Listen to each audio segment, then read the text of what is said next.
দোয়েল agro চ্যানেলের সালাম ভাইয়ের বাবা গতকাল ইন্তেকাল করেছেন। আপনারা হয়তো বা ইতিমধ্যে সবাই জানেন, দুপুর 2টার দিকে ইন্তেকাল করেছেন বাসায় সুস্থ অবস্থায়। তবে এবার মিলাদ পড়ানো হয়েছে সালাম ভাইয়ের বাসায়, সেখানে এসেছে তারা এবং তালিমও এসেছে। তো মিলাদে এসে তারা হঠাৎ করে একটা উদ্ভট কথা বলে ফেলে। তালা মূলত সালাম ভাইয়ের বাবা যেদিন মারা গেছেন সেদিনও এসেছিল, তখন তারাকে দেখা যায়নি। তো বর্তমানে কিন্তু গতকাল সালাম ভাই একটা ভিডিও আপলোড করেছে, সেখানে আয়াতকে সালাম ভাইয়ের বাবার সাথে কথা বলতে দেখা গেছে এবং সালাম ভাইয়ের বাবা যখন কবরে ছিল তখন আয়াতকে কথা বলতে দেখা গেছে।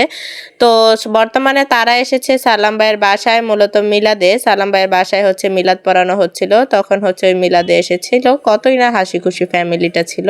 হঠাৎ করেই সালাম ভাইয়ের বাবা দীর্ঘদিন যাবৎ কিন্তু অসুস্থ হওয়ার পরও হসপিটালে ভর্তিকালীন কিন্তু কোনো সমস্যা হয়নি। তারা সেটাই বলছিল যে সালাম ভাইয়ের বাবা যতদিন হসপিটালে ভর্তি ছিল তখনও সুস্থ ছিল না, অসুস্থ ছিল, কিন্তু বাসায় এসে সুস্থ হয়ে সবার সাথে কথাবার্তা বলে তারপর মারা গেছে। তো এটা একদমই কিন্তু একটা অদ্ভুত একটা মৃত্যু। আল্লাহ পাক যা করেন ভালোর জন্যই করেন, হয়তো বা সবার সাথে সুস্থ অবস্থায় আল্লাহর তাকে নেওয়ার ইচ্ছা ছিল। তো এই ধরনের কথাবার্তাই বলেছিল তারা, এবং তারার কথাটাও কিন্তু একদম অদ্ভুত লেগেছে।